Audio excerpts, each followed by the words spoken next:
네, 안녕하세요. 반갑습니다. 저는 AWS 프로페셔널 서비스 팀에서 빅데이터 컨설턴트로 근무하고 있는 남궁영환이라고 합니다. 이번 AWS 월간 웨비나에서 만나 뵙게 돼서 대단히 반갑습니다.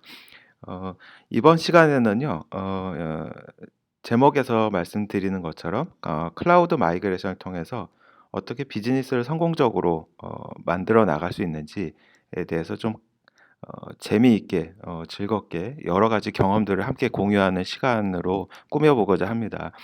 어, 보통 제가 컨설턴트로서 여러 고객분들과 만났을 때 느꼈던 많은 사례들도 있고요. 그다음에 클라우드가 굉장히 오랫동안 사람들에게 이제 알려져 왔는데 그럼에도 불구하고 여전히 이제 도입을 하는 데 있어서 조금 어려워하시는 부분들이 있었습니다. 그래서 그런 부분들을 이번 시간에 이제 함께 공유를 하면서 앞으로 클라우드를 어떻게 하면 좀 더 잘 활용하실 수 있을지 이런 것들에 대해서 좀 도움이 될 수 있는 유익한 시간이 됐으면 합니다. 네, 그래서 제가 말씀드리는 중간에 혹시 궁금하신 사항이 있으시면은 여기 보이시는 Q&A 창에 질문을 입력을 해주시면 되고요. 여기 화면에 나와 있는 것처럼 전체 공개로 말씀드리는 거는 검은색으로, 그다음에 개인적으로 이렇게 알고 싶으신 내용에 대해서는 빨간색으로 이렇게 답을 얻으실 수가 있습니다. 어, 요 사항을 좀 참고를 하시고 이제 본격적으로 웨비나에 한번 들어가 보도록 하겠습니다. 전체적으로는 요런 식으로 제가 준비를 해봤습니다. 실제로 이제 비즈니스 케이스가 어떤 것들이 있는지, 그다음에 실제로 클라우드로 마이그레이션을 하기 위해서 어떤 단계를 거치게 되는지, 그다음에 클라우드를 도입하는 과정에서 사실은 굉장히 시행착오를 많이 겪을 수 있는데 그런 부분을 많이 줄일 수 있는 일종의 표준 같은 프레임워크 이런 것들에 대해서 좀 자세히 알아보고요. 그다음에 사실은 뭐 클라우드를 도입을 할 때 이제 여러 가지 그 어려움들이 당연히 있겠죠. 근데 기존에 이제 운영해 오던 여러 가지 것들을 다 바꿔야 될 수가 있기 때문일 거예요. 예. 그래서 사실은 그런 부분은 이제 비즈니스 관점과 기술 관점 그리고 비용 효율화 관점 이런 부분들에 대해서 같이 무엇을 좀 챙겨 두고 그다음에 그런 부분들에 대해서 이제 신경을 쓰면 좋은지 그런 것들도 제가 잘 소개를 해 드리도록 하겠습니다. 그리고 실제로 그렇게 클라우드 마이그레이션을 했을 때 어떤 가치를 얻을 수 있는지 사실 이 부분이 가장 중요하겠죠. 단순히 이제 이제는 뭐 비용만의 그 절감 효과를 통해서 클라우드 마이그레이션에 대해서 가치를 얻었다라고 하기는 조금 부족한 면이 있습니다. 뭐 당연히 그렇고요. 그래서 그 이외에도 어떤 것들이 좀 더 가치가 있고 그다음에 그런 것들을 우리가 그전에는 몰랐는데 이런 기회를 통해서 알게 됐다. 라고 한다든지 이런 것들은 이제 같이 좀 생각해 보는 시간이 되었으면 합니다. 그래서 전체적으로 이런 식으로 좀 구성을 했고요. 각각 하나씩에 대해서 조금 더 상세하게 설명을 드려보도록 하겠습니다.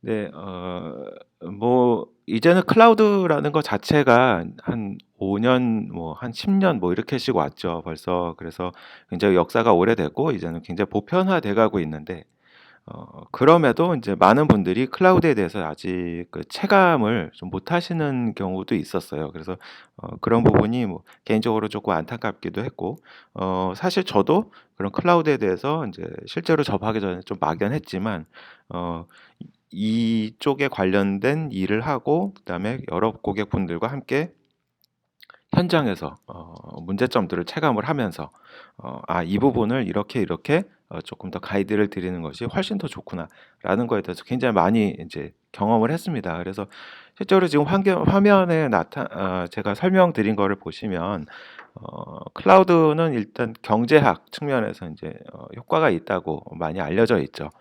실제로 AWS로 클라우드를 마이그레이션을 하셨을 때 여러분들의 애플리케이션을 그 즉시로 보통은 한 30% 정도 비용 절감이 발생을 한다고 합니다. 예. 이게 단순히 어떻게 보면 쪼금 음 굉장히 추상적으로 들리실 수도 있겠지만은 실제로 저희가 그런 것들을 매번 그 고객분들과 만나서 컨설팅을 진행을 할 때마다 경험을 한 거라서 이 부분에 대해서는 좀 확신을 가지고 어 뭐 받아들이셔도 별 문제는 없을 것 같고요. 그다음에 기술 최적화 관련해서는 보통 여기도 이제 비용 얘기가 나와 있지만은 실제로는 저 프로덕션과 무관한 환경, 보통 이제 개발 쪽에 관련된 것들이 있을 수가 있는데 이쪽 관련된 경우는 사실 64% 라고 저기는 나와 있지만 어 실질적으로 제가 경험한 경우 저보다 훨씬 더 큰 절감 효과를 얻은 경우도 많았습니다. 그래서 저런 부분도 어떻게 보면은 쪼끔 막연하게 느껴지실 수 있지만 실제로 저희가 굉장히 많은 여러 고객사들의 경험을 가지고 말씀을 드리는 거니까 충분히 이해를 해 주시면 좋겠고요. 그다음에 실제로 그 대부분 고객사분들을 만나서 보면 이 IT 관련돼서는 운영 자체에 대해서 사실은 기존의 모델을 계속 유지할 수밖에 없는 한계가 좀 있는 것 같았습니다. 그게 어떻게 보면은 사실 현재 상황에서 안정적으로 운영을 한다는 장점도 있는데 사실 그게 거꾸로 보면 변화에 대해서 굉장히 어려워질 수 있다는 단점이 있거든요. 그런데 세상은 여전히 빠르게 역시나 빠르게 변하고 있고 그 부분에 대해서 사실은 굉장히 적응을 빠르게 해서 좀 더 기술 혁신과 좋은 어프로치들, 좋은 케이스들 이런 것들을 빨리빨리 도입을 해서 조금 더 개선을 시켜 나가는 것이 훨씬 더 좋은데 사실 그런 부분에 대해서 쪼끔 답답할 수밖에 없는 안타까운 상황이 있다는 거죠. 근데 사실 클라우드를 도입을 하게 되면 그런 부분에 대해서 굉장히 자유로워질 수 있다는 겁니다.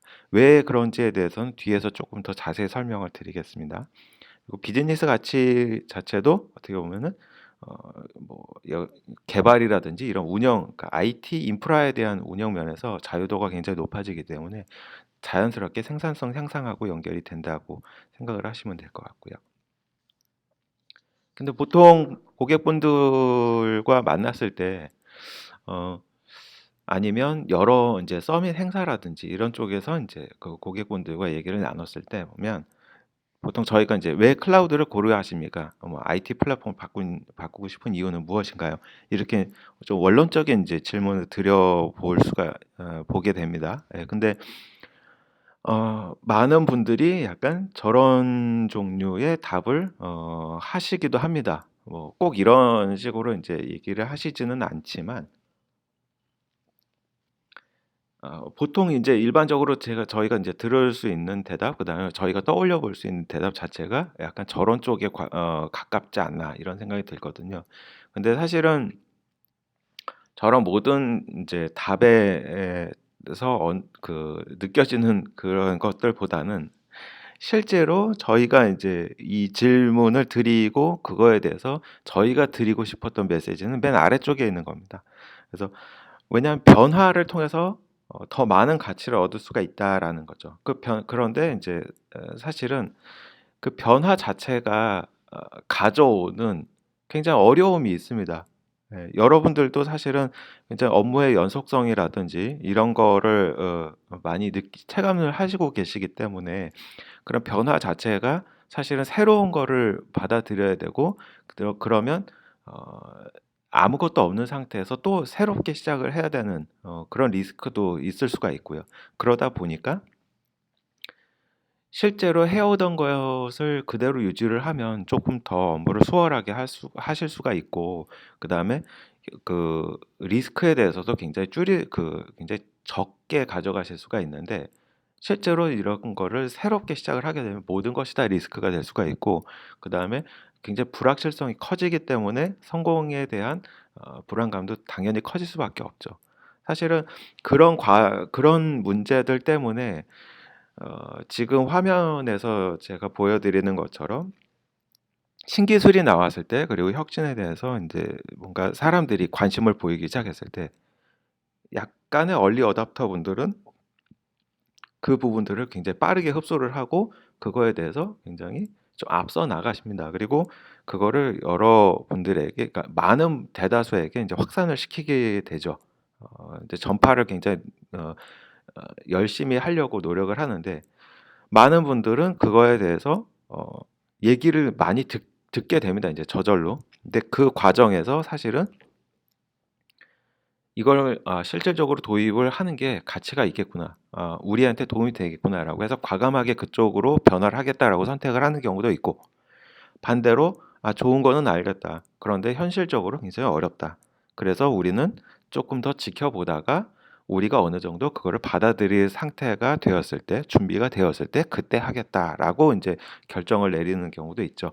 그래서 사실은 보통 이제 그 후자 같은 경우는 그런 과정이나 기간이 상대적으로 굉장히 길어질 수가 있고 그러다 보면은 이제 어떻게 보면 약간 그 좀 김이 빠지겠죠.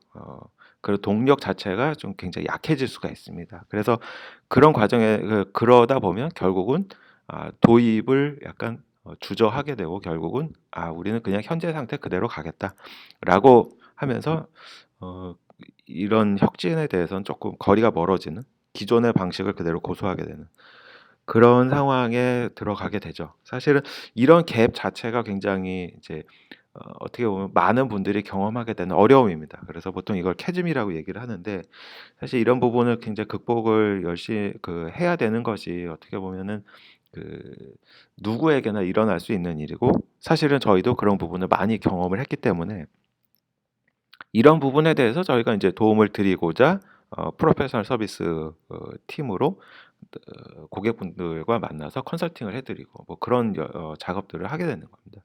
그래서 저런 간극을 굉장히 줄여드리고 그런 것에 대해서 막연한 불안감 이런 것들을 이제 없애기 위해서 노력을 한다라고 이제 이해를 해주시면 좋겠고요. 그래서 다행히 만약에 그 클라우드를 잘 도입을 하셔서 거기에 대해서 이제 어떤 그 효과를 얻으신다라고 하면 제가 맨 처음에 설명드린 것처럼 이제 일단 클라우드 도입을 하게 되면 그 즉시로 보통은 한 10%에서 한 30%까지는 비용 절감 효과를 얻으실 수가 있습니다.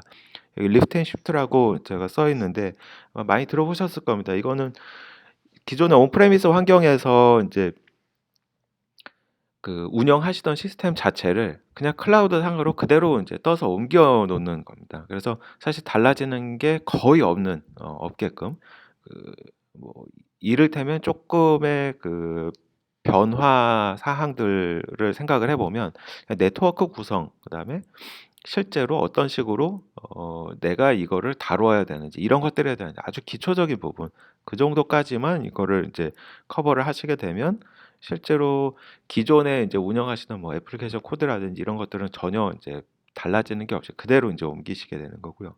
근데 그럼에도 불구하고 30%까지 비용을 절감시킬 수 있는 거는 저희가 가지고 있는 뭐 가격 정책이라든지 어떤 그 고객분들한테 드릴 수 있는 혜택 뭐 이런 것들이 있기 때문이죠.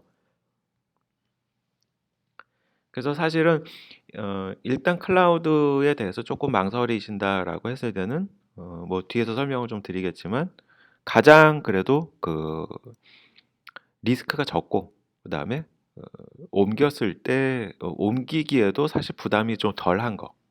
다른 애플리케이션과의 뭐 의존성이 좀 적다든지 독립적으로 운영되는 것들 그런 것들에 대해서 일단 한번 POC를 진행을 한 다음에 거기에 대해서 조금 확인을 하고 검증 절차를 거쳐서 이거는 타당성이 있겠다라고 생각이 들었을 때 바로 옮기시고 나면 그거에 대해서 어떤 그 실질적인 비용 절감 효과를 한번 경험을 해 보시게 되는 거죠.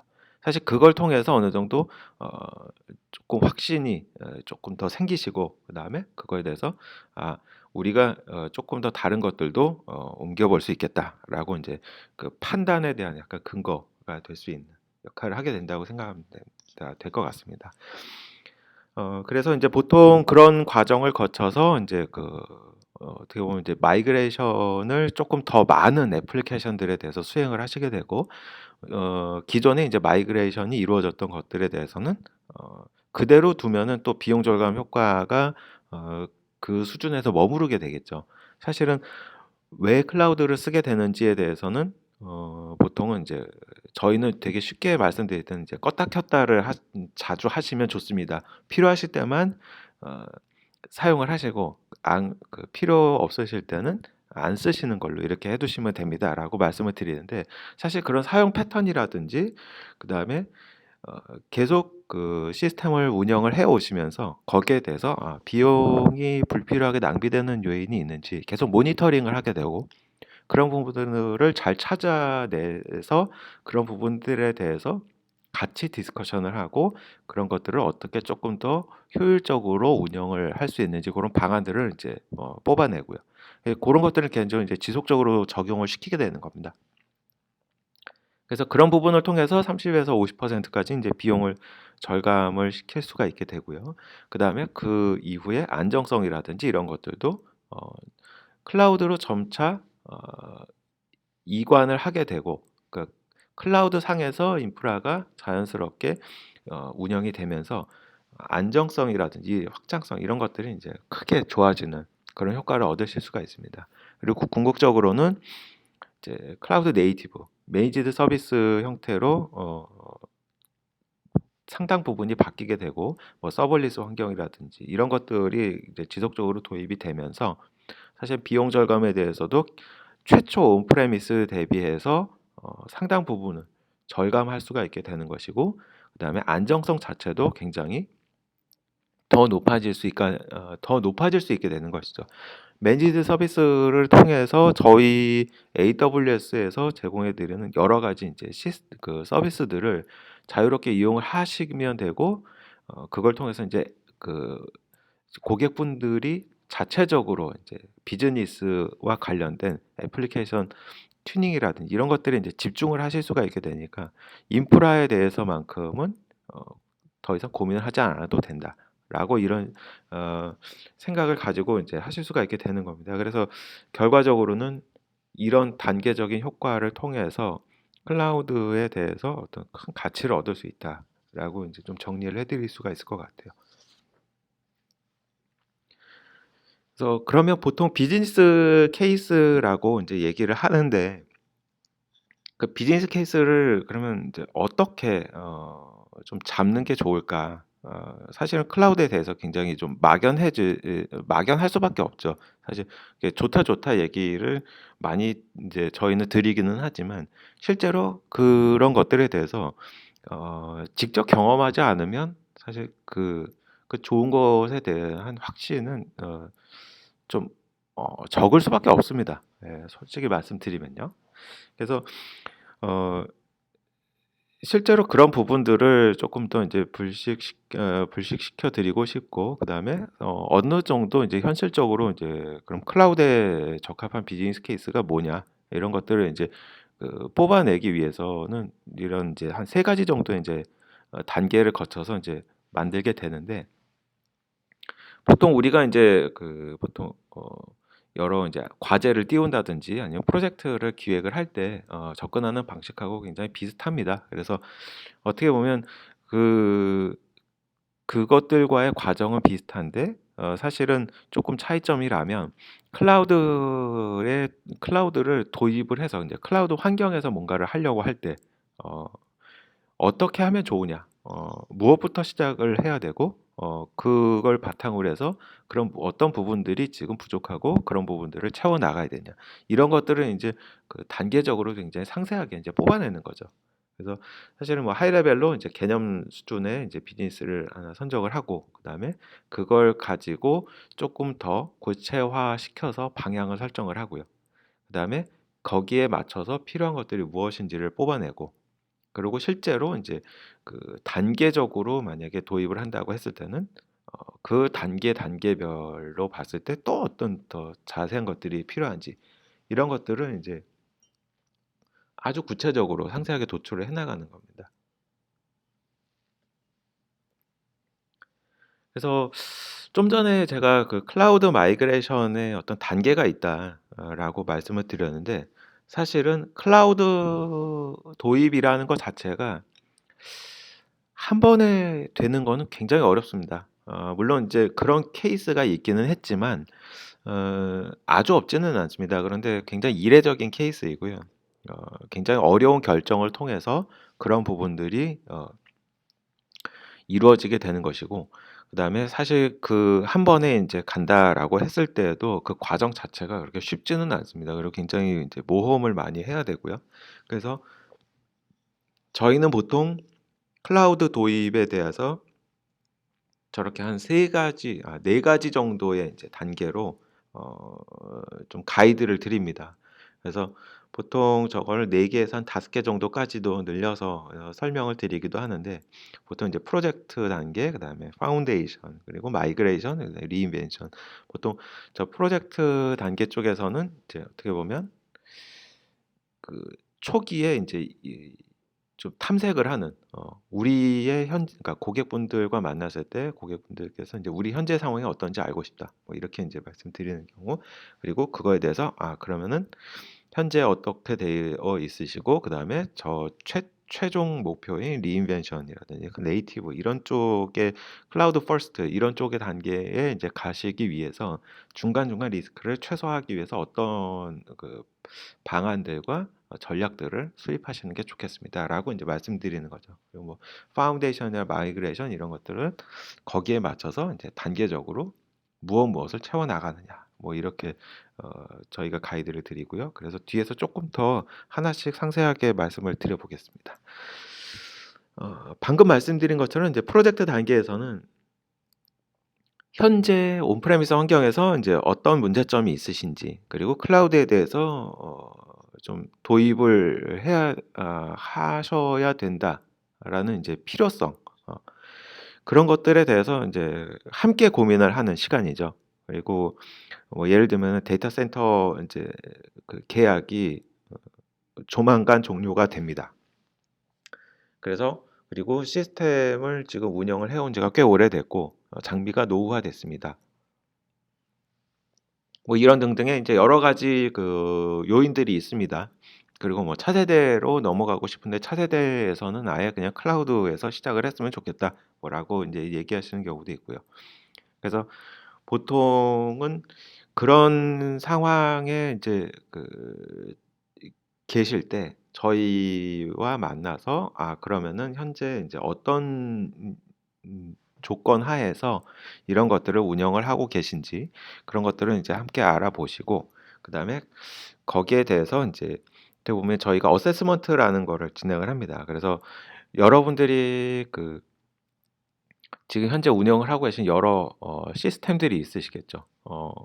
여러 시스템들을 저희는 이제 보통 애플리케이션이라고 얘기를 하는데, 그 애플리케이션들을 어떻게 보면 이제 각각을 독립적으로 놓고 거기에 대해서 비즈니스 측면이라든지 기술적 측면이라든지 이런 부분에 대해서 인제 종합적으로 인터뷰를 진행을 하고, 거기에 대해서 이거 적합도, 네, 뭐 사실 이게 적합도를 쪼끔은 인제 저희가 말씀을 드릴 때 약간 혼선이 생기는 경우가 많았는데, 적합도 자체에 대해서 어 클라우드로 옮기기 쉬운 것들, 그다음에 클라우드로 옮겼을 때 효과를 많이 보실 수 있는 것들, 이런 것들은 이제 순차적으로 인제 나열을 해서 그거를 말씀을 드리는 겁니다. 그래서 그리고 그중에서 인제 가장 가능성이 높은 것들 한두 개 정도를 이제 POC를 수행을 하고, 거기에 대해서 인제 실질적으로 이제 마이그레이션을 한번 해 보는 거죠.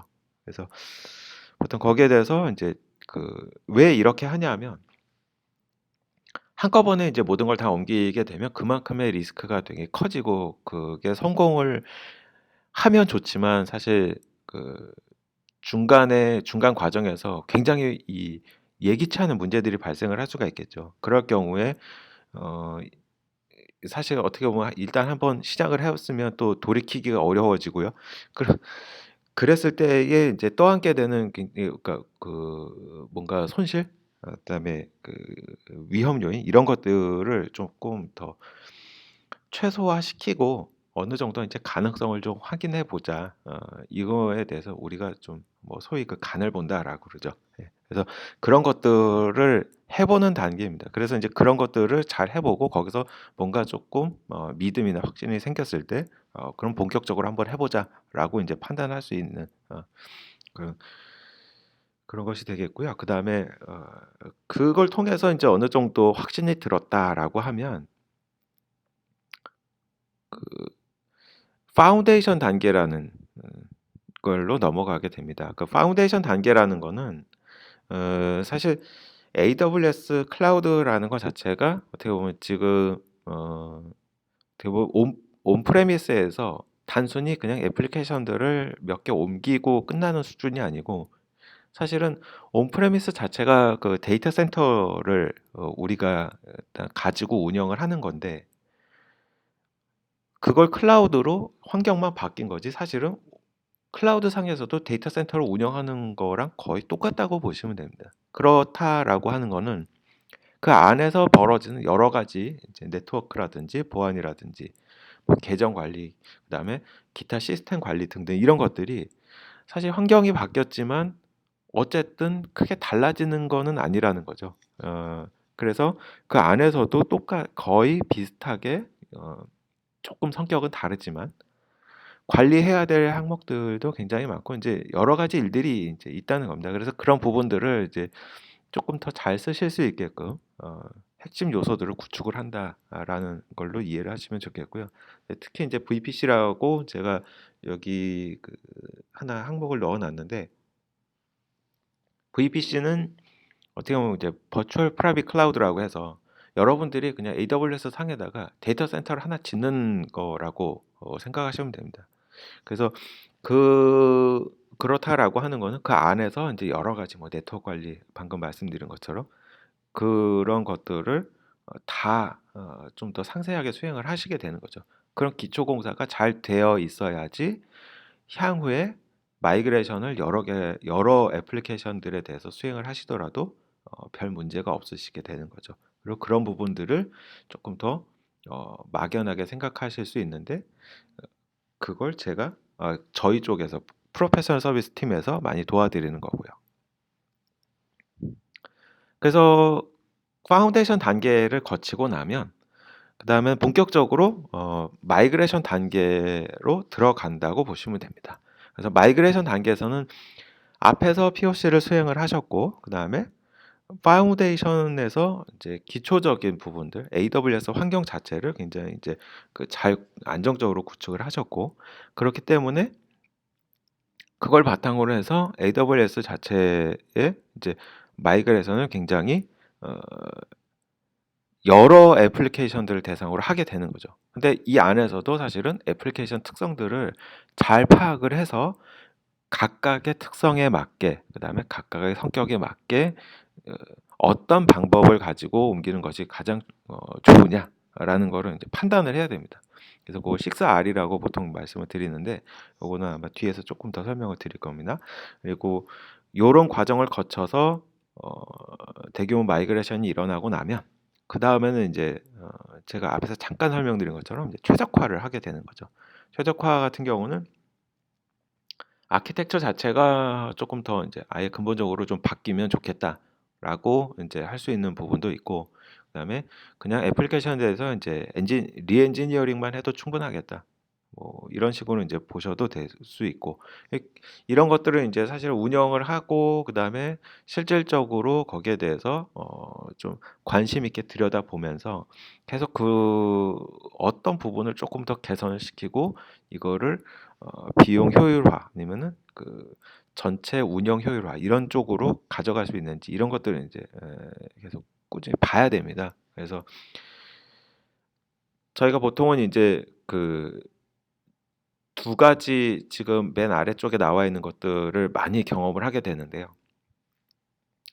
리프트 앤 시프트로 일단 옮기신 다음에 그대로 그 상태를 유지를 하십니다. 왜냐하면 그게 안정적이기 때문이죠.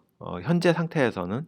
그런데 그러면 거기에 대해서 비용 효율화 아니면은 시스템 안정성 그다음에 실제로 확장성이라든지 이런 측면이 조금 더 커버가 안 될 수가 있어요.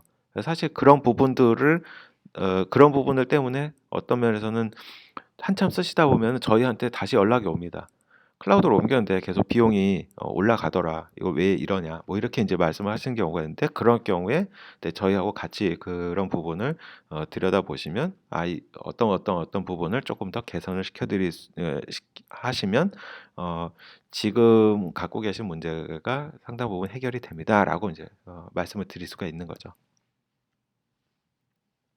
그래서 보통 이제 클라우드를 도입을 할 때 이런 식으로 이제 4단계를 거치게 되는데 4단계에서 이제 그 이제 조금 필요하신 것들 그런 것들이 그리고 어떻게 보면 이제 중요한 마일스톤으로 찍어야 되는 것들 이런 것들이 이제 지금 화면에 나와 있는 것들입니다. 그래서 저희가 보통 클라우드 도입 단계에서 는 그 방금 아까 말씀드린 것처럼 이제 어세스먼트를 진행을 해드리고 그다음에 실제로 로드맵을 저희가 어, 드리게 되는 거죠. 이런 과정을 거쳐서 클라우드를 도입을 하시게 되면 효과를 굉장히 크게 얻으실 수 있습니다. 라고 이제 하는 거고 그다음에 파운데이션이나 이제 마이그레이션 이쪽에서도 사실은 중간중간 과정에서 필요하신 것들이 있으면 이제 저희가 보통 파트너사하고 같이 도와드리는데 그 파트너사와 함께 이제 마이그레이션을 할 때 좀 어려운 점이 있는 부분들에 대해서 조금 더 진단도 해드리고 거기에 대해서 이제 해결 방안도 가이드를 드리기도 하고요. 그 다음에 또 한 가지 되게 중요하게 그 프로페셔널 서비스 팀이 그 역할을 하는 부분은 마이그레이션 이후에 리인벤션으로 가는 그 중간 과정입니다. 그래서 그 중간 과정에서 실제로 옵티마이제이션을 어떤 식으로 하면 되는지 그런 부분들을 아키텍처를 새로 좀 가이드를 드린다든지 하는 식으로 이렇게 해서 설명을 드리게 되는 거죠. 그래서 전체적으로 이런 흐름을 가지고 클라우드를 도입을 하시게 되면 위험 요인도 최소화시킬 수 있고 효과도 단계별로 굉장히 어, 어느 정도 좀 보장된 만큼을 가져가실 수가 있게 되고요. 그래서 이런 취지로 저희가 고객분들과 만나서 여러 가지 이제 말씀을 드리는 거다라고 이해를 해주시면 좋을 것 같습니다. 그래서 향후에도 혹시 그 프로페셔널 서비스 팀을 만나게 되면 이분들이 이런 거를 하려고 왔구나. 예, 뭐 그렇게 생각을 해주시면 좋을 것 같아요. 그래서 보통은 제가 앞에서 설명드린 것처럼 클라우드를 도입을 하는 거를 이제 단계적으로 설명을 드리긴 했는데 사실 그러면은 뭐 그냥 기술적으로 클라우드를 그냥 옮기기만 하면 끝나냐? 아키텍처를 새로 잡기만 하면 되냐? 그리고 뭐 서버리스 환경으로 그냥 바꾸면 되냐? 뭐 이런 것들에 대해서 이제 좀 조금 더 편중된 생각을 갖고 계실 수가 있습니다. 예. 그리고 보통 그런 기술 쪽으로만 이제 많이 얘기가 되다 보니 그냥 단순히 이아스 그다음에 파스 이 정도로만 이제 보고 거기에 대해서 그럼 뭐 다른 클라우드 써도 마찬가지지 않냐 이렇게 이제 생각을 하실 수도 있을 겁니다. 근데 제가 지금 화면에 이제 클라우드 도입 프레임워크라고 지금 띄워놓은 거는 사실 클라우드 자체가 뭐 그런 부분이 이제 물론 중요하죠. 그런데 그 클라우드 내에서 사실은 그 효과를 극대화하시려면 그런 기술적인 측면 이외에도 굉장히 다양한 다른 것들이 또 있다는 거죠. 그래서 그런 부분들을 같이 생각을 해야 되는 거고요. 그래서 저희는 이제 글로벌하게 여러 고객사분들을 만나면서 어떤 부분들에 대해서 이제 어려움이 있으셨는지 그런 클라우드 도입 과정에서 그리고 그런 것들에 대해서 어떤 가이드를 드리면 좋을지 굉장히 끊임없이 고민을 해왔습니다. 그래서 단순히 기술만의 문제가 아니고 이거는 종합적으로 비즈니스까지 연결이 돼 있고 굉장히 복잡한 구조를 가지고 있구나. 여러 가지 그런 것들을 조금 복합적으로 생각을 해야 되는구나. 라는 거를 이제 알게 된 거죠. 그래서 이런 거를 종합적으로 이제 정리를 한 것이 저 지금 화면에 보시는 클라우드 어답션 프레임워크라는 거고요.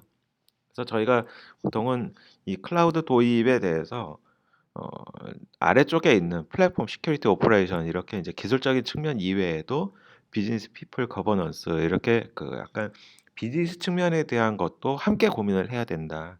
그렇게 하지 않으면 이 클라우드 도입 효과를 극대화시키기가 어렵다라는 겁니다. 그래서 보통 비즈니스 쪽 같은 경우는 일단 뭐 비즈니스를 어떤 식으로 그럼 클라우드에 맞게 전략을 가져갈 것인지 그다음에 그런 걸 통해서 우리가 지금 그 비즈니스를 이런 식으로 잡았을 때 거기에 대해서 기술은 어떤 쪽으로 받쳐줘야 되는지 이런 것들을 이제 같이 고민을 하게 되는 거고요. 그다음에 거버넌스라든지 그런 것들에 대해서도 사실은 프로젝트를 사내에서 이제 띄우고 그런 것들을 추진을 할 때 그럼 클라우드를 어떻게 클라우드 상에서 어떤 식으로 운영을 그런 것들을 진행을 시킬 거냐. 그다음에 그거에 대해서 어떤 식으로 뭐 비즈니스 효과라든지 뭐 이런 것들을 어떻게 가져갈 거냐. 이런 것을 이제 종합적으로 고민을 해야 되는 거죠.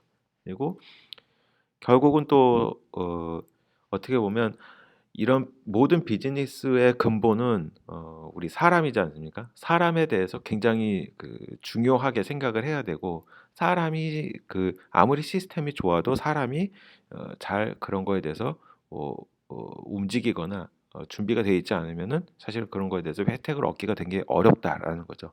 그래서 그거에 맞는 조직 관리, 조직 구성, 그다음에 그거에 대해서 변화 관리 이런 것들은 이제 같이 생각을 해야 된다는 거고요. 그래서 보통은 이제 그 비즈니스 쪽을 조금 살펴보면 뭐 비즈니스에 대해서 어, IT 전략 자체가 이제 클라우드로 옮겨가게 됐을 때 그럼 클라우드 조건 하에서 이제 IT 전략을 어떻게 세울 것이냐 이렇게 이제 고민을 하셔야 되고 그다음에 실제로 이제 신규 애플리케이션 서비스 개발을 할 때 클라우드 기반으로 할 경우에는 뭐 어떻게 하면 좋겠냐, 뭐 팁을 분리를 해야 되냐, 아니면 비용 산정 관리는 어떻게 할 거냐. 뭐 예를 들면은 상용 소프트웨어를 이제 쓴다라고 했을 때는 벤더사와 이제 관리 이런 것들을 어떻게 할 것인지 어, 왜냐하면 이런 것들이 이제 실제로 서비스가 운영이 될 때 확장성하고 같이 연계가 될 수가 있거든요. 확장성, 안정성 이런 것들이 이제 같이 고려가 돼야 되는데 그런 과정에서 이제 저런 라이센스 정책이라든지 이런 것들을 같이 생각을 해야 그런 것들이 자연스럽게 또 비용하고 연결이 되기 때문에 종합적으로 이런 것들을 다 같이 고민을 해야 됩니다. 근데 보통 뭐 또 그리고 한편 이제 다른 쪽을 좀 생각을 해보면 에, 비용 쪽 관련돼서 우리는 자체 클라우드가 있고요. 어, 퍼블릭 클라우드보다 훨씬 더 싸요. 뭐 이렇게 이제 얘기하시는 분들이 굉장히 많았습니다. 근데 이게 실제로 맞냐 하면은 솔직히 말씀드리면 그렇지가 않습니다. 예. 왜 그러냐면 프라이빗 클라우드 자체에서는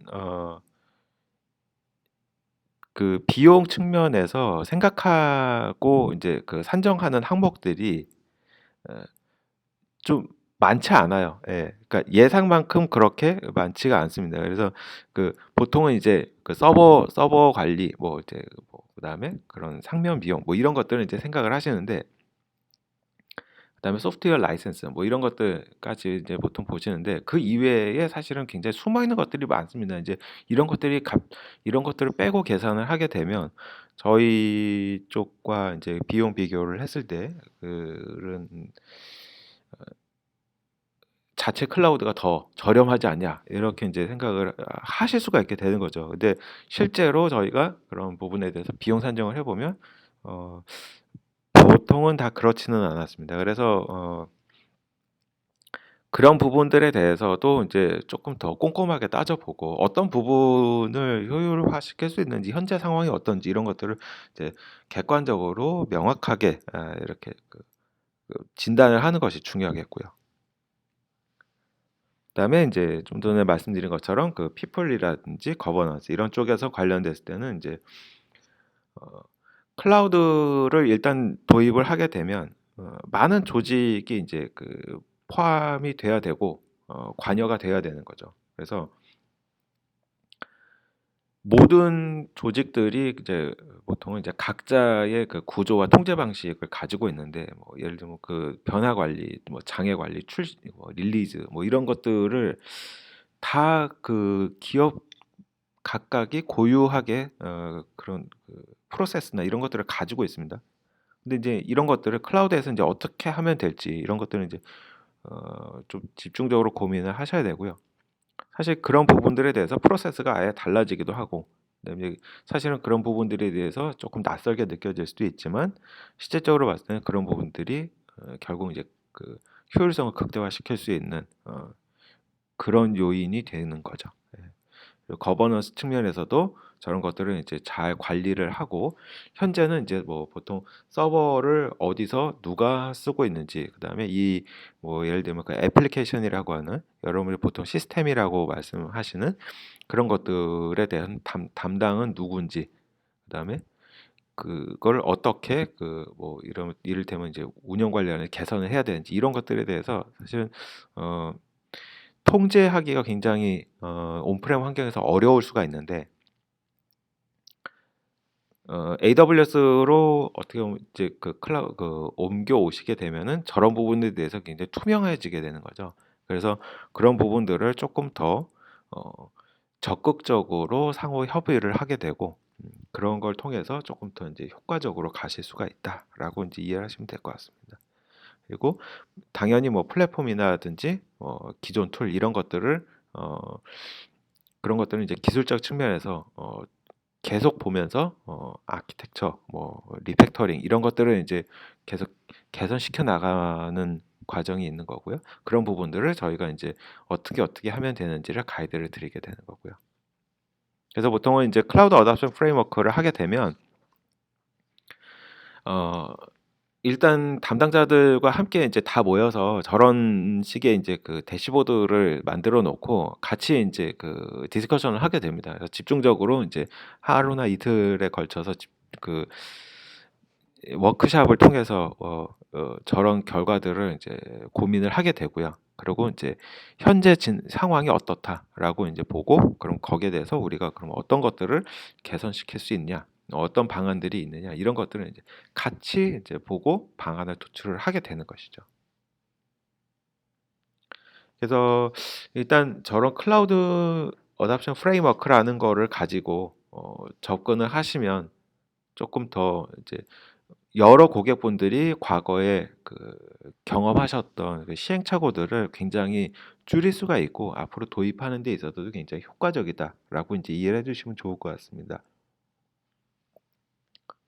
그래서 요런 거를 바탕으로 해서 그러면 이제 클라우드 마이그레이션을 본격적으로 알아보게 될 텐데요. 클라우드 마이그레이션을 할 때 그러면 보통 이제 어떤 과정을 거치게 되는지 그 비즈니스 쪽에서는 어떤 것들을 우리가 알아두고 그런 것들을 실제로 프로페셔널 서비스 팀과 컨설팅을 진행을 했을 때 어, 알게 될지 이런 것들에 대해서 조금 더 설명을 드려보겠습니다. 보통 클라우드 마이그레이션에 대해서 이제 그 초기 단계에서는요.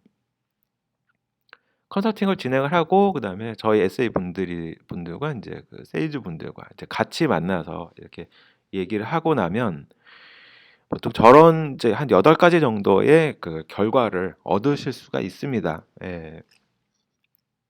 보통 랜딩 존이라 그래서 이제 저게 약간 그 앞에서 설명드렸던 파운데이션 쪽에 해당되는 거고요. 그다음에 저 스킬이나 이제 COE 같은 경우는 이제 약간 조직에 관련된 거.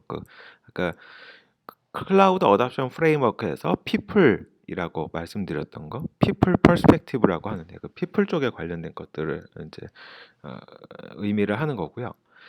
그다음에 저 디스커버리나 플래닝 자체는 이제 로드맵 이런 쪽에 관련된 것이죠. 그리고 마이그레이션 비즈니스 케이스는 이제 앞에서 설명드린 것처럼 어떤 비즈니스에 대해서 이제 그런 것들을 할 것인지라는 것이고 시큐리티 컴플라이언스 당연히 여러분들이 중요하게 생각하시는 부분이고 그게 뭐 랜딩 존하고 같이 연계가 되겠죠. 그리고 심지어 이제 이 시큐리티 컴플라이언스는 이제 저런 COE나 이런 조직하고도 이제 또 같이 연결이 됩니다. 계정 관리 이런 측면에서요. 그다음에 오퍼레이팅 모델, 그다음에 마이그레이션 익스피리언스. 마이그레이션 익스피리언스 같은 경우는 이제 저희가 보통 다른 고객사 사례를 조금 참고를 해서 그런 거에 대해서 이게 보통 이제 이런 식으로 현재 상황에서는 이제 이런 식으로 마이그레이션을 하는 것이 좋습니다. 이런 식으로 하지 않으면 이제 약간 그, 그 하셨을 때보다는 조금 더 효율성이 좀 떨어질 수가 있고 라고 이제 말씀을 드리게 되는 거죠. 그래서 마이그레이션 익스피리언스와 마이그레이션 플랜 이런 것들은 이제 같이 조금 뭐 섞어서 설명을 드리게 되고요. 그래서 클라우드 비즈니스 케이스를 일단 비즈니스 자체에 대해서 인제 클라우드 마이그레이션 타당성을 이제 그 판단을 해야 될 텐데 거기에 대해서 인제 저희가 실제로 그분들하고 처음 만났을 때는 아무것도 인제 그 정보가 없죠. 그러니까 거기에 대해서 인제 충분히 저희가 이런 이제 항목들 다양한 항목들에 대해서 데이터를 요청을 드리게 되고 그 데이터를 가지고 면밀히 인제 진단을 하고 분석을 해서 그렇다면은 현재 그 다른 고객들 그리고 그 다른 고객분들과 만났을 때 거기서 인제 저희가 인제 도출을 했던 그런 노하우들, 경험들 이런 것들하고 인제 같이 섞어서 어떤 식으로 하면 되는지에 대해서 인제 그 도출을 해내게 됩니다. 그리고 그다음에 현재 이제 IT 관련 비용도 같이 분석을 하는 거죠. 사실은 뭐 클라우드에 대한 효용성 측면에서 무형의 가치보다는 일단 그 최초 아주 그 쉽게 체감을 하실 수 있는 부분이 저는 이제 비용 관련 분석이 될 겁니다. 그래서 그런 부분들을 같이 검증을 하게 되는 것이고요. 그걸 통해서 인제 종합적으로 여러 가지 그 앞에서 설명드렸던 그 비즈니스 케이스에 대해서 인제 작성을 하게 되는 것이죠. 그래서 인제 그걸 리포트 형태로 저희가 전달을 드리게 되고요. 그래서 최초 인제 분석을 할 때 그 각각의 애플리케이션에 대해서 어떤 성격을 지니고 있는지 그다음에 그 클라우드를 도입을 하기에 이제 적합한지 이런 것들을 인제 종합적으로 판단을 하게 됩니다. 그래서 운영상의 측면이라든지 이제 확장성 그다음에 뭐 안정성 이런 것들을 이제 같이 보게 되는 거고요. 그래서 실제로 그걸 가지고 이 애플리케이션에 대해서는 마이그레이션을 뭐 해볼 수 있겠다라고 해서 인제 앞에서 처음 인제 설명드린 것처럼 마이그레이션 작업을 이제 파운데이션 단계를 거쳐서 마이그레이션을 수행을 하게 되고 이제 그 마이그레이션이 잘 됐는지 또 검증을 해야 되겠죠. 사실 이 부분에 대해서도 뭐 테스팅 환경이라든지 그다음에 QA 환경이라든지 이런 것들에 대해서도 사실 뭐 프로세스가 필요하다 하면은 그런 부분들을 같이 고민을 하게 해서 그런 방안들을 인제 뽑아내고 고거를 가지고 실제로 클라우드 상에서 이제 테스트와 QA 뭐 이런 것들을 인제 진행을 하실 수 있게끔 저희가 도와드립니다. 그리고 실제로 그런 것까지 다 완료가 되고 나면 이제 안정적으로 AWS 상에서 애플리케이션이 운영이 되게끔 서비스가 오픈이 되게끔 그렇게 되는 거죠.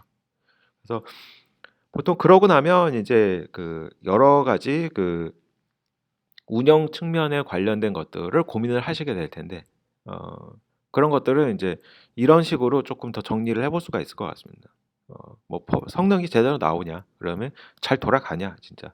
그리고 그다음에 실제로 이런 것들을 운영하는 데 있어서 우리가 프로세스가 제대로 정립이 잘 돼 있냐?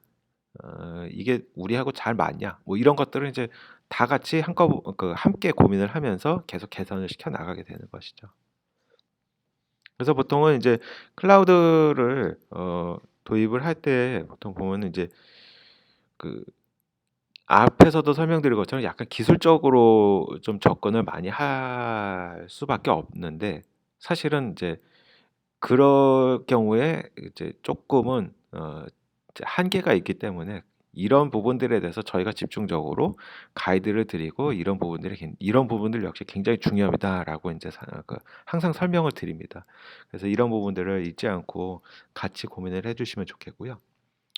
보통 인제 그 마이그레이션에 대해서 인제 어세스먼트를 진행을 하게 되면 뭐 이런 식으로 인제 화면에 인제 예시를 간단히 띄워 놨는데 요런 식으로 인제 인터뷰를 하고 인제 각각의 이런 세부 항목들에 대해서 저희가 인제 평가를 하게 됩니다. 그리고 평가를 해서 이 평가가 이제 좋다 나쁘다 이게 아니고 적합하냐, 현재 적합하냐 이거를 인제 말씀을 드리는 거라서 이런 부분에 대해서는 이제 쪼끔 고런 측면에서 좀 이해를 해 주시면 좋겠고요.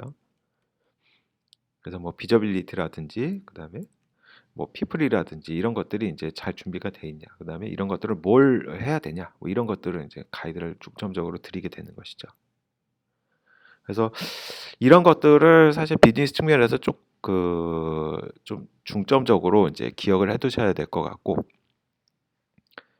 그러면 이제 본격적으로 이제 기술 관점에서는 그럼 뭐가 필요할까? 아마 기술 관점에 대해서는 여러분들이 훨씬 더 많이 알고 계실 수도 있습니다. 어, 보통 클라우드 마이그레이션 패턴이라고 하면 크게 이제 저렇게 한 6가지 정도를 저희가 설명을 드립니다. 또 이제 저 앞에 있는 뭐 리테인이나 리타이어 이런 것들은 이제 보통 뭐 아예 이제 뭐 아니면 도 이렇게 이제 생각을 할 수가 있는데, 현재 온프렘에서 돌아가는 게 오히려 더 나은 경우가 있죠. 뭐 전부 다라고 하시면은 이제 조금 무리가 있겠지만, 보통은 이제 온프렘에서 돌아야 되는 게, 운영이 돼야 되는 게 훨씬 더 낫고, 그다음에 딱히 지금 그럴 수밖에 없는 상황도 있습니다. 그래서 그런 것들을 이제 같이 진단을 하고, 무리하게 이런 것들을 옮기는 거는 더 손해이기 때문에 저희는 이런 경우에는 그대로 온프렘에서 유지하시는 게 좋겠다라고 말씀을 드리죠. 그리고 노후화된 장비가 있어요. 그런데 노후화된 장비가 실제로 이런 것들을 어떻게 하면 좋아요. 그리고 향후에 애플리케이션 자체에서도 뭐 서비스 자체가 이제 점점 폐기 수순을 밟고 있는 경우, 이런 것들은 이제 뭐 고객분들도 잘 아시겠지만 당연히 이제 리타이어 대상에 이제 들어갈 수가 있겠죠. 근데 이제 보통 그 이외에 이제 나머지 같은 경우는 이제 리호스트라든지 리플랫폼, 리팩토링, 그다음에 리퍼처스, 이런 것들이 이제 사실 그 네 가지가 보통은 이제 클라우드로 주로 옮기게 되는 경우에 해당되는데, 또 리호스트 같은 경우는 이제 뭐 현재 지금 우리가 유닉스 장비를 쓰고 있다. 근데 유닉스 장비가 굉장히 오래됐다. 근데 지금 이거를 장비를 리부팅 시키는 것 자체도 굉장히 두렵다. 왜냐하면 다시 이것이 깨어나지 못할까 봐. 뭐 이런 상황이, 굉장히 어려운 상황이 있을 수가 있어요. 이제 그럴 경우에는 당연히 이런 부분들을 이미지를 뜬다든지, 아니면은 그 애플리케이션에 대해서 뭐 실제로 그 코드 자체를 이쪽으로 다 그 백업을 한다든지, 뭐 이런 식으로 해서 여러 가지 방법을 동원을 해서 리호스팅을 하든지, 아니면 조금 더 가능하다면 뭐 리플랫폼을 한다든지, 이런 것들을 이제 진행을 해야 되겠죠. 그래서 이런 부분들을 함께 고민을 하고, 각각에 대해서 어떤 특성을 파악을 해서, 지금 이 애플리케이션은 이런 상황에 있으니 이 애플리케이션은 리호스팅을 하는 게 좋겠습니다. 아니면 리플랫폼을 하는 게 좋겠습니다. 뭐 리아키텍트, 뭐 리퍼처스, 이런 것들을 하는 게 좋겠습니다라고 다 결정을 하면 됩니다. 그리고 그거에 따라서 그거 각각들을 다 맞춰서 마이그레이션을 수행을 하시면 되고요. 그러니까 모든 애플리케이션을 다 리호스트를 해야 된다. 뭐 아니면 다 리플랫폼을 해야 된다. 아키텍처 다 이제 전면적으로 다 새로 만들어야 되는, 이런 게 아닙니다. 그래서 어떻게 보면 이게 다 개별적으로 이루어지기 때문에 굉장히 복잡하게 보이실 수가 있는데, 실제로는 다 문제를 한꺼번에 생각을 하면 복잡해지겠지만, 이 개별적으로 하나씩 하나씩 놓고 보면은 굉장히 단순해질 수가 있기 때문에, 이런 식으로 쪼개서 생각을 하고 그거 각각에 맞게끔 방안을 적용을 시키면 된다. 이렇게 이제 보시면 될 것 같고요. 자, 그렇게 해서 이제 일단 마이그레이션이 이루어지고 나면, 그 다음에는 앞에서 계속 설명드린 것처럼 이걸 그대로 두면은 그냥 효과가 그 상태에서 머무르겠죠. 여기에 대해서 조금 더 개선을 시키고, 문제점이 뭔지를 끊임없이 찾아내고, 그런 것들을 조금 더 계속 보완해 나가고, 이런 것들이 이루어져야, 반복적으로 이루어져야 거기에 대한 이제 최적화에 이제 도달을 하실 수가 있게 됩니다. 그래서 저런 기대 효과 자체도 사실은 뭐 계속 반복적으로 말씀드리지만, 그냥 온프렘에서 해오시던 거 그대로 가시는 게 아니고, 저런 AWS 환경 위에서 이제 재설계된 아키텍처, 예를 들면 뭐 서벌리스라든지 뭐 네이티브 그러니까 매니지드 서비스라든지, 이런 것들은 이제 잘 쓰셨을 때 얻어진 효과들을 같이 보셔야 된다는 거죠. 그래서 보통은 저런 거를 이제 봤을 때 최적화된 혜택은 뭐 어떻게 보면 이제 여러 가지 이제 아이콘들이 있지만 여기에 대해서 이제 설명을 드리자면 뭐 그 확장성이라든지 가용성, 안정성 이런 것들이 이제 종합적으로 들어가 있고 그다음에 인프라 이제 레이어 단에서는 보통 이제 저희들이 그런 것들을 자체적으로 이제 항상 최적화되게 안정적으로 그 운영이 되게끔 굉장히 열심히 그 작업을 계속 하고 있기 때문에 그런 부분들에 대해서 그렇게 신경 쓰지 않으시고 그 위쪽에 있는 애플리케이션들 그다음에 서비스들에 대해서 이제 집중을 하시면 훨씬 더 많은 시간을 그쪽에 투자를 하시면서 좋은 효과를 얻어가실 수 있다. 이렇게 생각을 하실 수 있을 것 같습니다. 그리고 보통은 이제 그런 이제 그 최적화된 혜택을 얻기 위해서 어떻게 보면 이제 기술적 측면에서 최적화를 시킬 때 예, 대략 이런 식으로 이제 5가지를 저희는 보통 설명을 드리는데요. 확장성이라든지 이런 것들을 예를 들면 뭐 사용 패턴에 대해서 이제 파악을 하고 그다음에 이제 특정 이벤트가 발생을 한다라고 했을 때는 어떤 식으로 거기에 대해서 대비를 하면 좋으냐, 어떤 시점에서 뭔가 그 리소스를 동원을 할 수 있게끔 방안을 만들면 되느냐, 뭐 이런 것들은 이제 같이 고민 하고 그걸 이제 사전에 이제 준비를 해두면 훨씬 더 거기에 대해서 좋은 효과를 얻으실 수 있다는 거고요. 그다음에 적정성 자체는 이제 인스턴스가 저희가 보통 이제 굉장히 많은 것들이 지금 나와 있는데 실제로 이제 기존에 쓰시던 것들 대비해서는 어, 이게 점점 그 인스턴스가 더 좋은 사양으로 나오기도 합니다. 예, 그래서 실제로 그렇게 됐을 때 그리고 그 다음에 그런 고사양의 예를 들면 그 고사양의 인스턴스를 썼을 때 더 좋은 효과를 얻으실 수도 있고요. 그다음에 사실 고사양의 인스턴스를 굳이 쓰지 않으셔도 충분히 서비스가 된다라고 봤을 때는 어, 어떻게 보면 약간 낭비 요인이 될 수가 있죠. 그거는 향후에 이제 서비스가 더 커졌을 때 그렇게 이제 접근을 하시면 되고. 그래서 그런 부분들을 같이 이제 고민을 하게 되는 거죠. 그리고 뭐 스토리지에서도 뭐 EBS라고 해서 그 블록 스토리지를 쓴다든지 아니면은 S3를 쓴다든지 아니면은 뭐 글레이시어를 쓴다든지 이런 식으로 그 데이터의 라이프 사이클에 맞춰서 그다음에 데이터에 대해서 뭐 어떻게 보면 그 온도라 그러죠. 그런 액세스 빈도 이런 것들을 가지고 봤을 때 어떤 식으로 그 스토리지를 선택을 하는 것이 조금 더 적절한지 이런 것들은 이제 같이 계속 보고 그런 부분들에 대한 개선 포인트를 찾아가야 됩니다. 그리고 기술적으로 봤을 때 이제 그 온프렘 환경에서 이런 것들을 이제 보시게 되면 이제 초창기에는 이런 여러 가지 것들을 이제 다 그 직접 관리를 하셔야 되는데 최초 단계에서 이제 파운데이션으로만 접어들어도 어떻게 보면 이제 저 정도로 굉장히 그 스택 자체가 단순화되는 거죠. 거기서 심지어 이제 저렇게 그 조금 더 서벌리스라든지 람다 이런 쪽으로 가게 되면 아래쪽에 이제 그 오브젝트 스토리지라는 것 자체도 오브젝트 스토리지 EC2 이런 식으로 이제 구성이 됐던 것 자체도 서벌리스 환경에서 이제 S3하고 같이 뭐 ECS 이런 식으로 이제 연합적으로 구성을 하고 거기에 대해서 또 매니지드 서비스까지 같이 이제 묶어서 보시게 되면은 조금 더 스택 자체가 단순화될 수 있다는 거고요.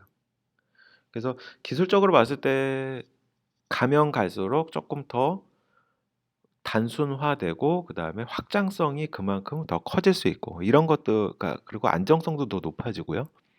그런 것들을 이제 그 충분히 경험을 하시면서 거기에 대해서 이제 그 효율성 극대화시킬 수 있는 그리고 그게 자연스럽게 비즈니스하고 연결될 수 있는 그런 것들을 좀 예상을 해보실 수가 있을 것 같습니다. 네. 그래서 어, 뭐 끝으로 이제 비용 쪽을 그 조금 더 알아볼 텐데요. 비용 쪽에 대해서는 뭐 여러분들이 이런 얘기를 굉장히 많이 하셨어요. 그래가지고 어, 사실은 이런 부분들에 대해서 조금 이번 기회를 통해서 좀 자세히 설명을 드리고 싶었고요.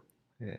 그래서 보통은 이제 보통 TCO 그러면 비용 분석을 할 때 저렇게 이제 서버 코스트라든지 그다음에 스토리지 코스트, 그다음에 네트워크 코스트 보통 이런 식으로 이제 많이 보십니다. 그래서 보통 여기까지 보시면 대부분 다 이제 우리가 그 조사할 항목들은 다 나왔다라고 인제 얘기들을 하십니다.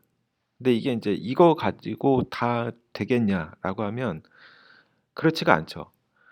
이거에 대해서 사실은 뭐 저런 facility cost가 굉장히 크거든요. 뭐 이제 임대라든지 뭐 이런 것들이 다 또 포함이 돼 있기 때문에 사실 이런 부분들은 사실은 이 기술 쪽에서 인프라 관리 쪽에서 보셨을 때는 앞쪽에서 보셨던 게 맞겠지만 또 조직이 워낙 크고 회사가 크다 보면 저런 부분 그 뒤에 숨어 있는 비용들이 있는데 이런 것들을 같이 인제 보셔야 된다는 거죠.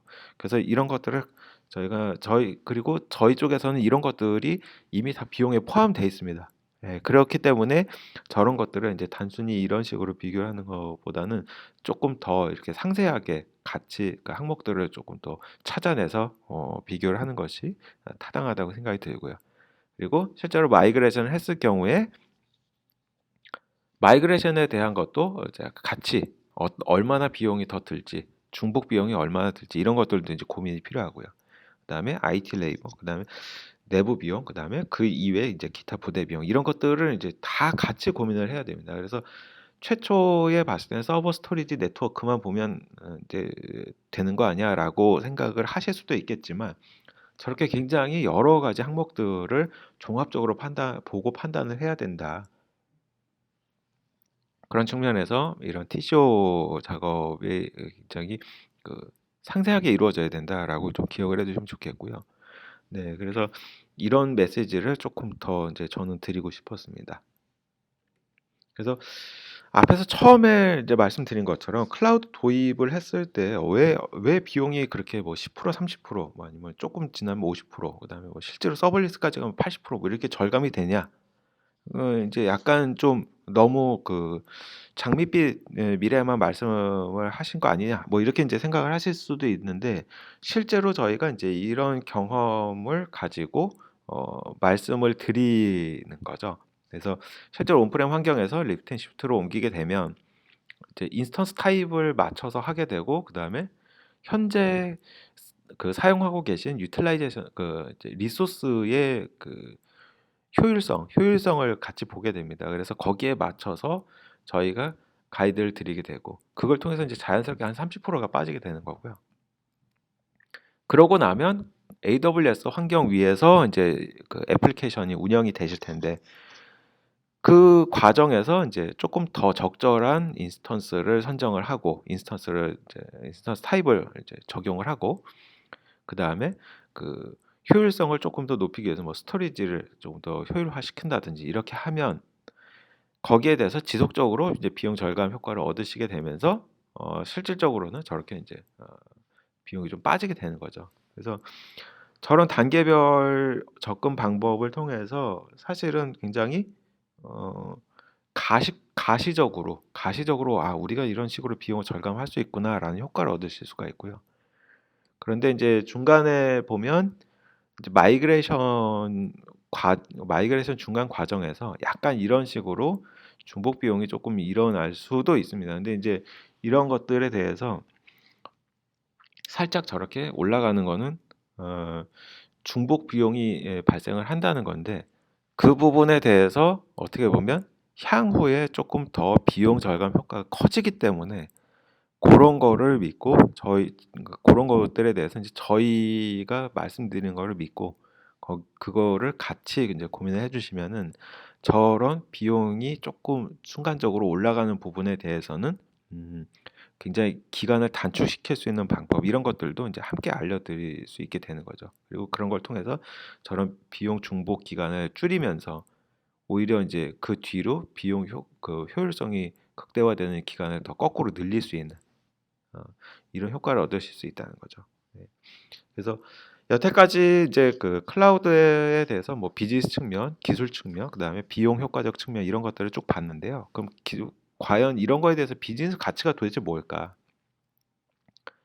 우선 굉장히 이제 그 비용에 대해서는 뭐 가시적으로 인제 느낄 수 있는 것들인데 실질적으로 그 더 큰 가치는 어떻게 보면 시간이라고 생각이 듭니다. 그래서 시간 자체에 대해서 여러분들이 그 조금 더 불필요하게 이제 하셨던 불필요한 작업, 그러니까 클라우드 환경으로 옮겼을 때 이제 불필요해지는 작업들, 그런 것들에 대해서 시간을 더 버시게 되는 거고요. 그 시간 버신 거를 다른 쪽에 이제 더 집중하시는데 사용하실 수가 있게 되는 거고요. 그러니까 이제 그런 쪽에서 이제 시간 활용에 대한 선순환 효과, 이런 것들이 이루어지고, 그런 것들이 이제 결국은 비즈니스 쪽에 조금 더 이제 그 효과를 극대화시키는데 기여를 하게 된다라는 겁니다. 그래서 뭐 비즈니스 측면에서는, 그러니까 약간 가시적으로 이제 느낄 수 있는 측면은 이제 비용, 그다음에 운영 효율화, 이런 것들이 이제 직접적으로 이제 와닿는 것들이 되겠고요. 그다음에 실제로 이제 그 이외에 뭐 조직이라든지 그다음에 운영이라든지 이런 것들을 봤을 때 사실은 뭐 조직 간의 커뮤니케이션 무엇보다도 중요한데, 이런 것들을 같이 이제 어, 가져가실 수가 있게 되는 거죠. 사실 이런 것들이 이제 겉으로는 잘 드러나지 않지만 궁극적으로 비즈니스에 연결이 되는 것이고요. 그래서 이런 것들은 이제 여러 가지 이제 AWS 상에서 이제 빨리빨리 테스트를 해보시고, 이제 그 시행착오를 앞에서 조금 더 적은 비용으로 이렇게 경험을 하시면 예, 효과는 더 크게 가실 수 있고 혜택은 더 크게 얻으실 수 있다라는 겁니다. 그리고 뭐 전체적으로 여기 이제 쭉 정리를 해놨지만, 뭐 캐펙스, 오펙스 뭐 이런 것들이 이제 조금 더 줄어들기도 하고, 그다음에 혁신이라든지 뭐 이런 것들이 향상이 되고, 그다음에 그 어떤 개발 생산성에 대해서 이제 사이클 자체가 굉장히 짧아질 수 있고, 뭐 이런 것들이 이제 전체적으로 효율성을 높일 수가 있다라는 거겠죠. 그래서 전체적으로 이런 것들은 이제 클라우드 실제로 도입을 해서 어떤 성과 사례를 만들었나 보면요. 나스닥이라고 뭐 여러분들 너무나 유명하게 잘 알고 계시는 회사죠. 그래서 나스닥 자체도 지금 굉장히 많은 양의 데이터를 이제 받아들이고 처리를 하고 있습니다. 그래서 사실 그런 부분에 대해서 인프라가 이제 실제로 그 자체적으로 했을 경우에 이제 감당하기가 어려워지니까, 그런 것들을 보통 이제 저희 쪽과 같이 이제 협업을 해서 애플리케이션들을 굉장히 많이 옮기셨고, 그래서 여기서 이제 AWS 상에서 굉장히 안정적으로 운영을 하고 계시고요. 그래서 어, 그다음에 메리케이라고 이제 화장품 회사인데 이제 중국 쪽에 있는 회사입니다. 중국 쪽에 있는 회사 자체가 이제 빅데이터 플랫폼을 이제 그러니까 AWS 상에서 구축을 하고 싶어 했고, 사실은 이런 것들이 이제 확장성이라든지 이런 여러 가지 이제 제약들이 있다 보니 그럼 온프렘에서는 아무래도 한계가 있겠다 싶어서 AWS 상에서 이제 빅데이터 플랫폼을 구성을 하기를 원했고, 사실은 그걸 통해서 굉장히 어, 퀄리 어, 뭐 데이터에 대한 처리라든지, 그다음에 그러니까 데이터 기반의 서비스라든지 이런 것들에 대해서 효과를 굉장히 크게 얻어가고 있는 상태인 거죠. 그리고 데이터가 굉장히 많은 양이 한꺼번에 계속 지속적으로 쌓일 텐데, 그거에 대한 이제 온프렘 환경에서의 감당도 조금 어려웠고, 이제 그런 것들을 저희 쪽에 있는 S3라는 스토리지를 통해서 이제 잘 컨트롤을 할 수가 있게 됐다, 관리를 할 수 있게 됐다라는 얘기고요.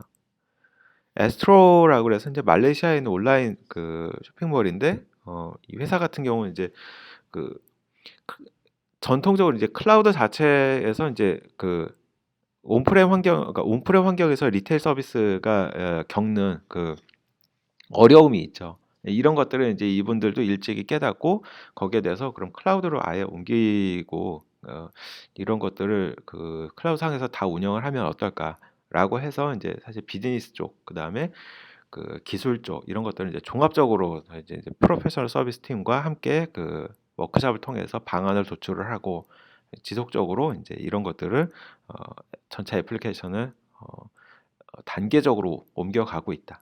이제 이렇게 보시면 될 것 같습니다. 그리고 뭐 퀀타스라 그래서 굉장히 이제 유명한 사례가 있죠. 퀀타스 자체는 이제 비용 쪽에서 어려움을 많이 겪고 있었는데, 실제로 이제 이런 AWS와 함께 비용에 대해서, 그다음에 그러니까 운영 효율화 자체에 대해서 굉장히 이제 그 효율적인 방안을 좀 얻고 싶어 했고, 향후에 또 이제 비즈니스가 인프라와 함께 이제 연계돼서 이제 고민이 될 수 있게끔 어, 그래서 현재로서는 이제 이 콘타스는 굉장히 안정적으로 이런 서비스를 운영을 하고 있고요. 그래서 굉장히 좋은 성공 사례로 저희가 자주 소개를 드리는 내용입니다. 그래서 정리를 해보자면 사실은 좀 좋은 얘기를 많이 드려보려고 했습니다. 근데 사실 현실적에서 이제 많은 고객분들하고 만나서 보면 이런 이제 과정이 있어요. 그리고 저도 이제 사실은 AWS 오기 전에 이런 경험들을 좀 했었고요. 그다음에 근데 사실 혁신 자체가 그렇게 쉬운 게 아닙니다. 예. 저도 뭐 물론 그거에 대해서 100% 공감을 하고요. 근데 그럼에도 불구하고 사실은 어 혁신을 하지 않으면 이제는 굉장히 어려워질 수 있다는 거죠, 미래에.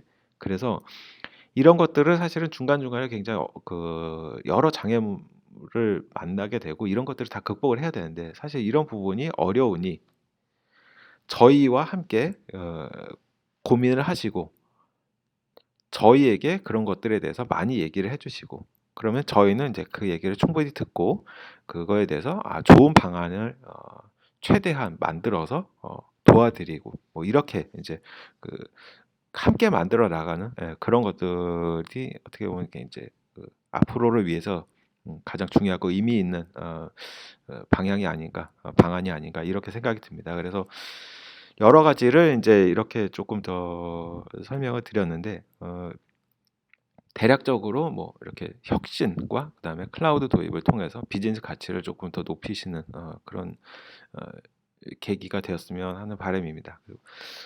좀 긴 시간 설명 들어주셔서 감사합니다. 그리고 뭐 남은 시간은 질의응답 형태로 시간을 진행을 하고 마무리를 하도록 하겠습니다.